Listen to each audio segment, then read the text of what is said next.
মেটা তার সবচেয়ে জনপ্রিয় অ্যাপগুলোর জন্য একটা বড় ধরনের স্ট্র্যাটেজি বদলাতে চলেছে। আজকে আমরা মেটার এই নতুন সাবস্ক্রিপশন মডেলের ভবিষ্যৎ নিয়ে কথা বলবো। চলুন সরাসরি মূল খবরে যাওয়া যাক। তো ব্রেকিং নিউজটা হলো মেটা এবার তাদের চিরাচরিত বিজ্ঞাপন নির্ভর ব্যবসা থেকে সরে এসে পেইড সাবস্ক্রিপশন মডেল পরীক্ষা করতে যাচ্ছে। আর এটা কিন্তু কোনো গুজব নয়, কোম্পানির একজন মুখপাত্র নিজেই খবরটা নিশ্চিত করেছেন। এর মানে ব্যবহারকারীদের জন্য সামনে একটা বড় পরিবর্তন আসছে। আর এই পরিবর্তনের আওতায় আসছে মেটার সবচেয়ে বড় 3টি প্ল্যাটফর্ম: ইনস্টাগ্রাম, ফেসবুক আর হোয়াটসঅ্যাপ। মানে যে অ্যাপগুলো বিশ্বজুড়ে কোটি কোটি মানুষের দৈনন্দিন জীবনের একটা অংশ, সেগুলোর ভবিষ্যতে এখন একটা নতুন দিকে মোড় নিচ্ছে।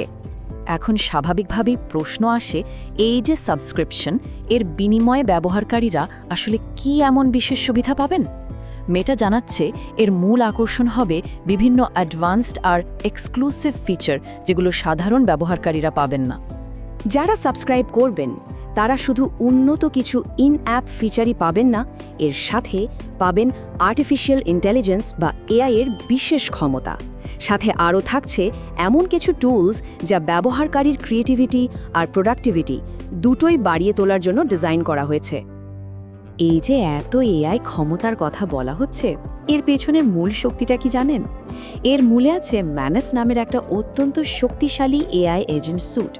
মেটার এর সাম্প্রতিক অধিগ্রহণটাই গ্রাহকদের জন্য দারুণ সব ফিচার আনার ভিত্তি হিসেবে কাজ করছে। কিন্তু প্রশ্ন হলো, মেটা হঠাৎ করে এমন একটা বড় সিদ্ধান্ত কেন নিচ্ছে? এর পেছনের আসল কারণটা হলো আর্টিফিশিয়াল ইন্টেলিজেন্সে করা তাদের বিশাল ইনভেস্টমেন্টকে টাকায় পরিণত করা। এআই এখন আর শুধু একটা ফিচার নয়, এটা মেটার ভবিষ্যতের বিজনেস স্ট্র্যাটেজির একেবারে কেন্দ্রে চলে এসেছে। এআই নিয়ে মেটা কতটা সিরিয়াস তা ম্যানেজ কেনার খরচটা দেখলেই বোঝা যায়। $2 বিলিয়ন।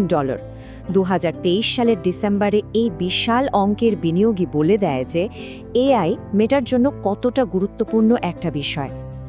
এর একটা দারুণ উদাহরণ হলো ভাইবস, যেটা মেটার এআই পাওয়ার্ড ভিডিও টুল। এতদিন এটা সবাই বিনামূল্যে ব্যবহার করতে পারলেও এখন এর বেসিক ভার্সনটা ফ্রি থাকবে। কিন্তু সব অ্যাডভান্সড ফিচার ব্যবহার করতে হলে সাবস্ক্রিপশন লাগবে। এই মডেলটাকেই বলা হয় ফ্রিমিয়াম, যেখানে বেসিক সেবা ফ্রি কিন্তু প্রিমিয়াম সুবিধার জন্য টাকা দিতে হয়। এখানে একটা খুব জরুরি বিষয় পরিষ্কার করে নেওয়া দরকার। এই নতুন সাবস্ক্রিপশন প্ল্যানটা কিন্তু মেটা ভেরিফাইড সার্ভিস থেকে একদমই আলাদা।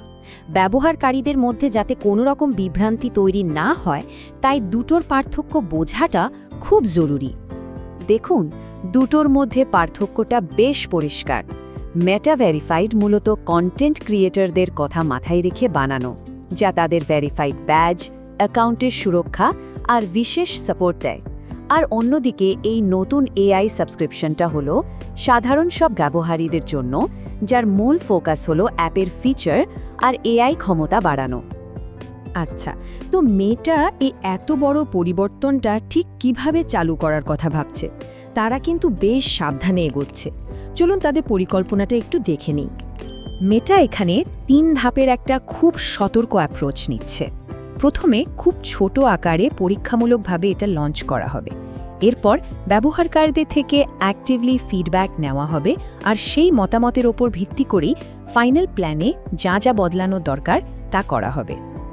মেটার পক্ষ থেকে আনুষ্ঠানিকভাবে যা বলা হয়েছে তা হলো, এই কৌশলগত পরিবর্তনের মূল উদ্দেশ্য নাকি ব্যবহারকারীদের অভিজ্ঞতাকে আরও ভালো করা, তাদের সৃজনশীলতা এবং প্রোডাক্টিভিটি আরও বাড়িয়ে তোলা।